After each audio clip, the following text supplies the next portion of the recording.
Okay, so I used to work night shift at a small hotel, and this happened about a year ago. But I still think about it all the time because it genuinely freaked me out so bad, and I don't know what the guy's plan was or what he was trying to do. And it honestly makes me feel sick when I remember just how long he was there and that I didn't even realize he wasn't supposed to be there. The hotel was small, only 3 floors and maybe 40 rooms total. It wasn't a busy place. Usually we only had about 10 or 15 rooms filled on weeknights. I worked from 10 p.m. to 6 a.m. It was usually really boring and quiet, which was fine with me.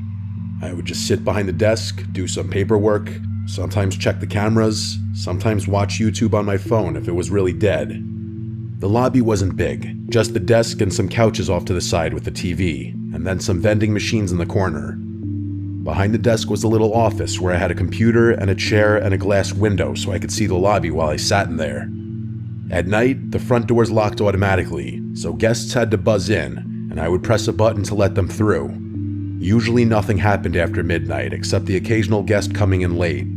But one night, this man came in around 11, and everything about it still makes my stomach drop when I think about it. He buzzed the door and I let him in. He looked mid-40s, tall, kind of skinny, but not too skinny, and he was wearing jeans and a baseball cap, carrying a backpack.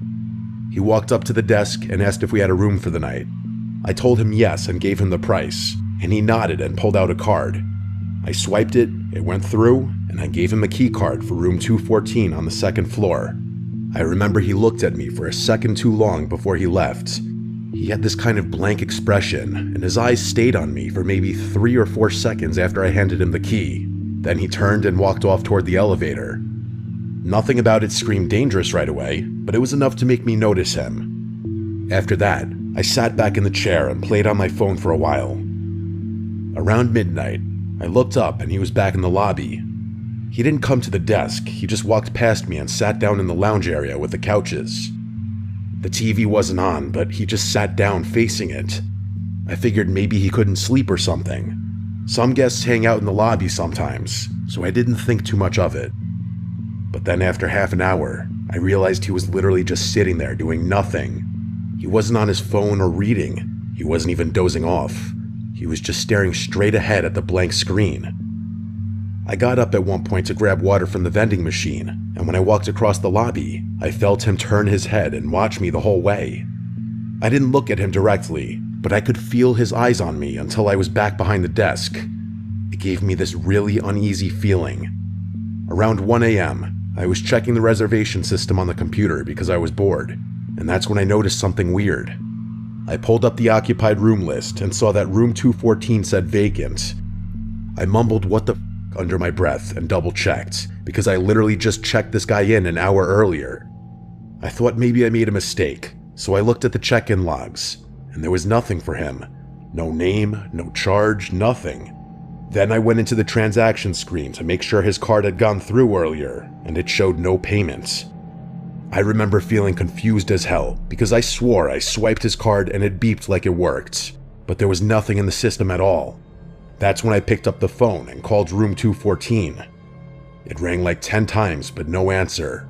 Then I checked the key card entry log, which tells you if the door to that room was open that night, and it showed nothing. No one had entered the room. That's when I realized he never even went to the room after I gave him the card. I looked over into the lounge, and there he was, still sitting there staring at the TV that wasn't even on. I started to get this awful feeling in my chest. I sat there debating what to do. Part of me thought maybe the system just glitched, but the fact that the room had no entry log and no charge made it pretty clear he wasn't even checked in. I waited another 15 minutes just watching him. Around 1:30, I walked over and asked if everything was okay. He turned his head and looked at me with no expression, and he told me he just couldn't sleep. Then he turned back toward the TV. I nodded and went back behind my desk, but my hands were shaking. Around 2, I noticed he wasn't sitting in the lounge anymore. My stomach dropped right away because I didn't see him in the lobby at all. I scanned the area, and then I spotted him standing at the end of the hallway by the bathrooms, half hidden in the dark. He was just standing still. I kept glancing up at him, pretending to be on the computer. He stood there for a while, and then slowly walked back and sat in the lounge again like nothing happened. I called my manager at home and explained what was going on. She sounded tired and told me to just keep an eye on him and call the police if he did anything threatening. I remember hanging up and thinking that it already felt threatening, but I didn't know what else to do. I checked the security cameras after that. I saw him on the first floor hallway camera. He walked all the way down the hall, stopped at the end, stood there for several minutes, then walked back. Later, he went into the stairwell and stayed in there for about 10 minutes. I don't know what he was doing in there. Every time I looked up from the computer, he was somewhere else, near the vending machines or by the elevators, once just standing near the corner of the lobby where the light didn't hit well. He was always staring. By 3:30, I couldn't take it anymore, so I called the non-emergency police line and explained that there was a man in the hotel who I didn't think was a guest. They said they'd send someone. While I was waiting, I noticed he moved again, this time closer to the desk. He was standing maybe 15 feet away, just watching me. He didn't blink much, and he definitely didn't speak. He just stared like he had a staring problem. I pretended to type something on the computer, but I was so scared I could hardly breathe. At around 3:50, the buzzer went off, and I thought maybe it was the cops already, but it was just another guest coming back late. I let him in quickly, and the man turned his head and watched the guest walk past. I noticed his eyes follow him the whole way across the lobby. That scared me even more, because it was like he was studying him. A few minutes later, the man disappeared again. I checked the cameras and saw him standing outside one of the guest room doors on the first floor, like he was literally just standing there. So that's when I called actual 911. I told them he was outside a guest's room and I didn't know what he was trying to do. They said officers were on the way. I kept my eyes glued on the camera feed, and he just stood at the door for about 3 minutes, then slowly walked back to the lobby. When he came back, he walked right up to the desk this time and leaned over the counter. He looked at me and asked if there was any food. His voice was so low it was disturbing. I told him there were vending machines in the corner. He gave a small smile, then walked away.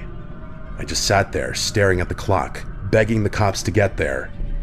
Finally, around 4:10, 2 officers showed up. I let them in and pointed right at him. He was back in the lounge, sitting down. They walked over and talked to him for a few minutes. They asked for his ID and asked him questions I couldn't hear. Then they walked him out. One of the officers came back and explained that the guy wasn't a guest at all.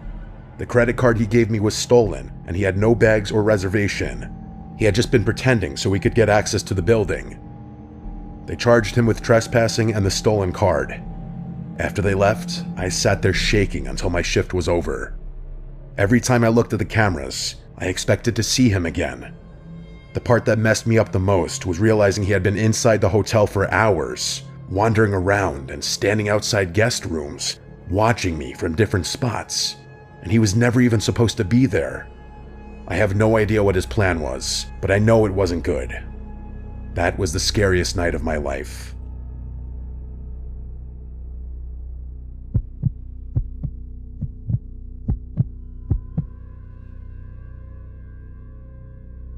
My name is Meredith. I'm 24, and I work the night shift at a tiny gas station off County Road 11. It's the kind of place most people don't even notice unless they're out of gas or completely lost. I took the job because it was quiet and predictable. I liked that, or at least I used to. It started on a Thursday night around 1 a.m. The air outside was wet and still, and the hum of the overhead lights had been getting under my skin all shift. I was just about to microwave a cinnamon roll I didn't even really want when the door chimed. A man walked in, mid-40s, maybe older. He had a green coat, messy hair, and dry lips like he hadn't smiled in years. He didn't head for the coffee or chips like most people. He just stood near the counter, staring at me with this strange kind of familiarity. "Hi," I said, forcing a polite smile. Then the man said, "You always work this late?" I blinked and said, yeah, mostly." He smiled. Then he said, "I figured. I've passed through a few times. Noticed it's always you." That unsettled me more than I let show. "Oh yeah, right, small town," I said.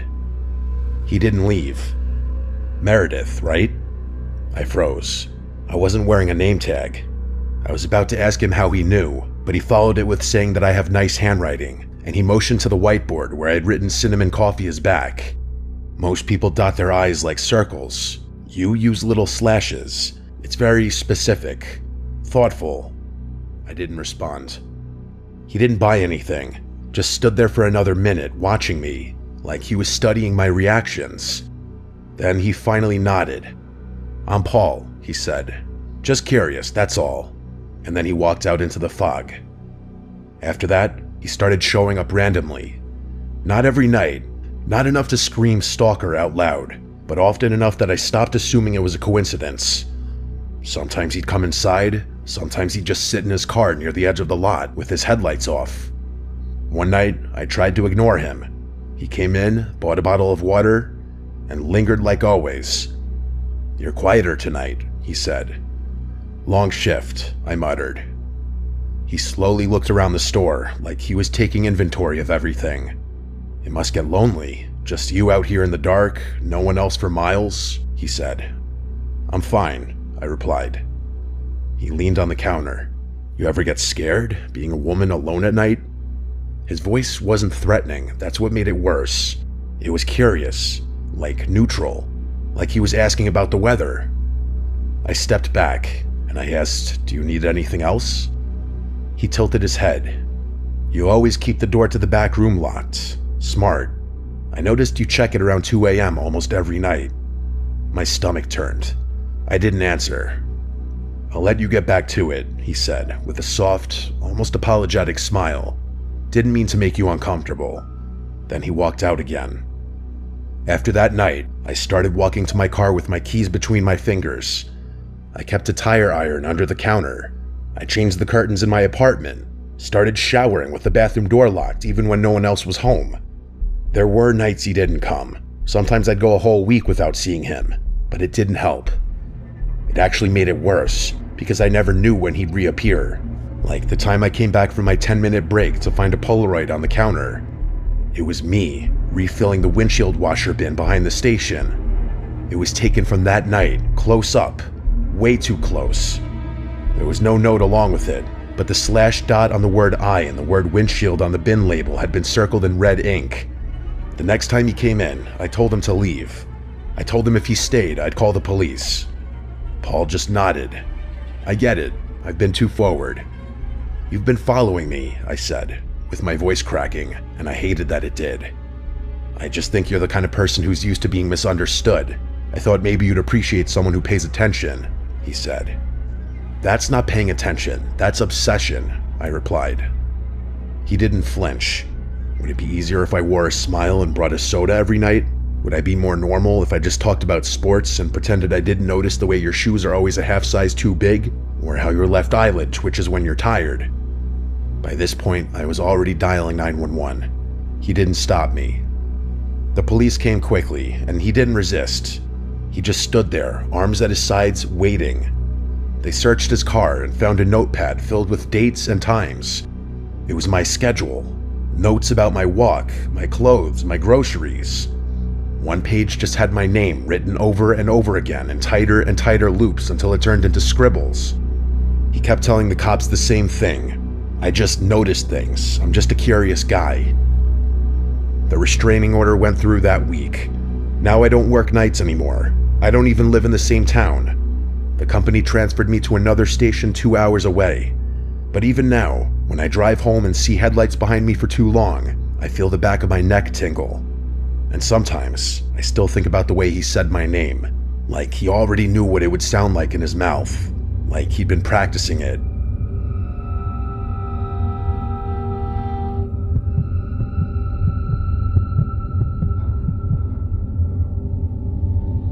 I want to start this off by saying at the time I'm writing this happened to me just last night. I worked the overnight shift at a 24-hour gas station. I'm a 22-year-old female, and I've been working there just shy of 2 months. I work the weekend shifts, which is Thursday through Saturday, while another coworker, who I'll call Max for privacy reasons, works the weekdays of Sunday through Wednesday. My coworker Max and a friend of his I'll call Ben had come into the station at about 2:30 a.m. to get some coffee and say hi. Max and his friend had taken some magic mushrooms a couple hours before they came in, so when I saw them, they were all giggly and shit. Honestly, it was pure entertainment for me. As we were talking about random stuff, Ben had made the comments about how there was a car parked in the parking lot with its lights off but running, with someone inside that had been there before they pulled in. He said when he questioned the guy said he was waiting for a DoorDash order. Normally that wasn't out of the ordinary for DoorDashers to wait in their car while we packed an order up.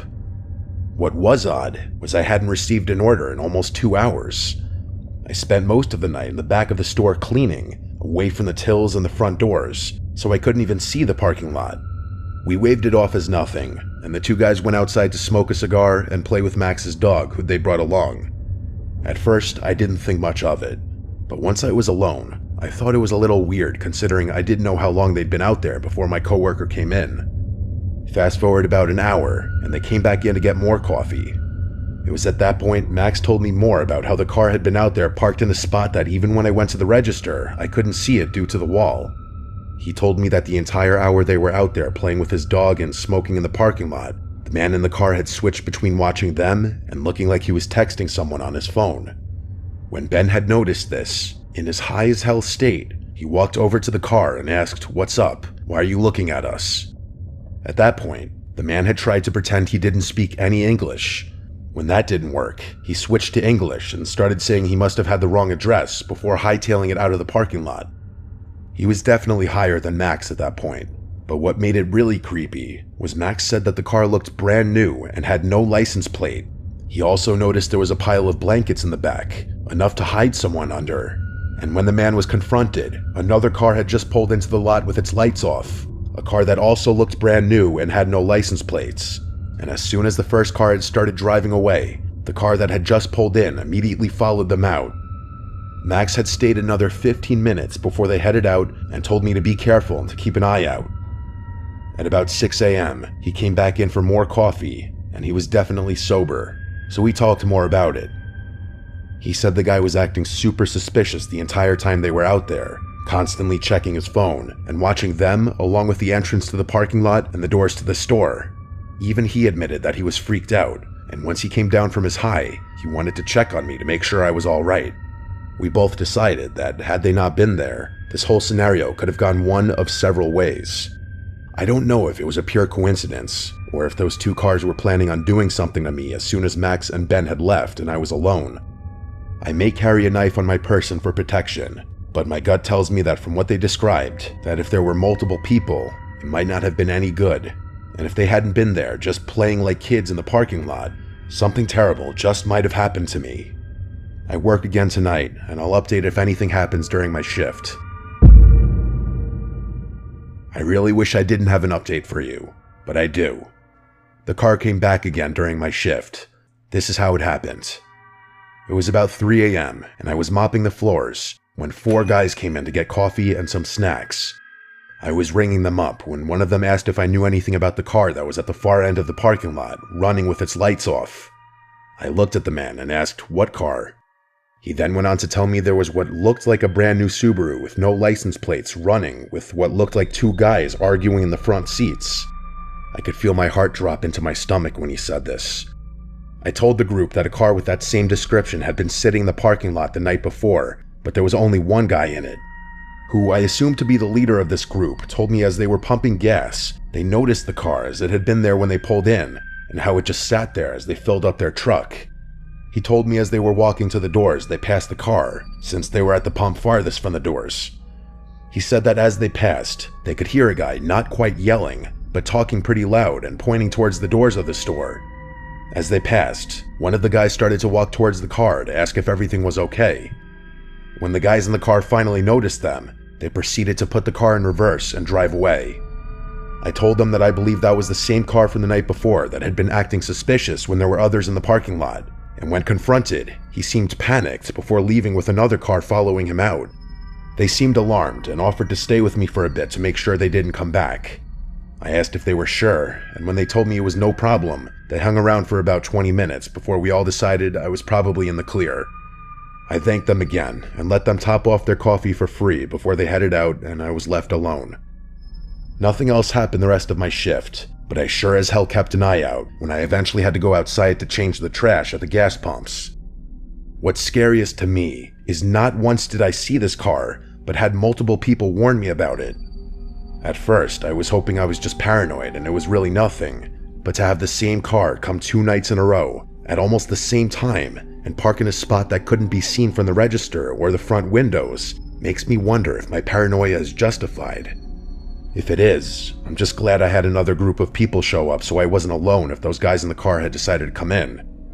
Thankfully, I don't work for the next few days, and I can only hope when I work again, the car doesn't show up.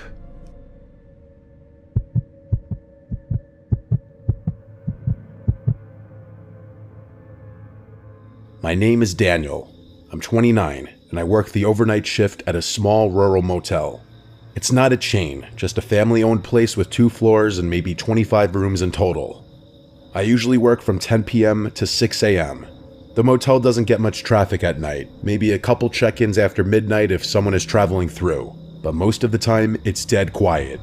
That's why I took the job. I'm not really a people person, so sitting in an empty building most nights works for me. The way it's set up is there's a main office with the front desk, some chairs, a coffee machine, and a little rack of brochures. Behind the desk is a hallway that leads to a back office. That back office is kind of like a lounge. It has another desk, a couch, a mini fridge, and a TV mounted on the wall. The cool thing is that there's a little speaker back there that dings whenever someone rings the bell at the front desk. So normally I just sit in the back, watch something on my laptop, maybe nap on the couch, and then when I hear the bell, I get up and walk to the front. I've worked there long enough to know the regular rhythm of the place. The building creaks sometimes, the heater makes a clicking noise, and the front door buzzes when a guest uses their keycard after hours. Those are all normal sounds. But the thing about working the night shift is even the normal stuff can get under your skin if you think too much about it. And sometimes, the things that seem normal at first turn out not to be. This happened on a Tuesday night back in fall. It was cold outside, maybe in the 40s, and the parking lot was empty except for 4 or 5 cars belonging to guests. It was about 2 a.m. when I first heard the bell. I stood up from the couch in the back and went into the main office. When I got there, nobody was standing at the desk. The lobby was empty. I looked outside through the glass doors, but the road was dark and seemingly empty as well. There were no cars pulling in or headlights or anything.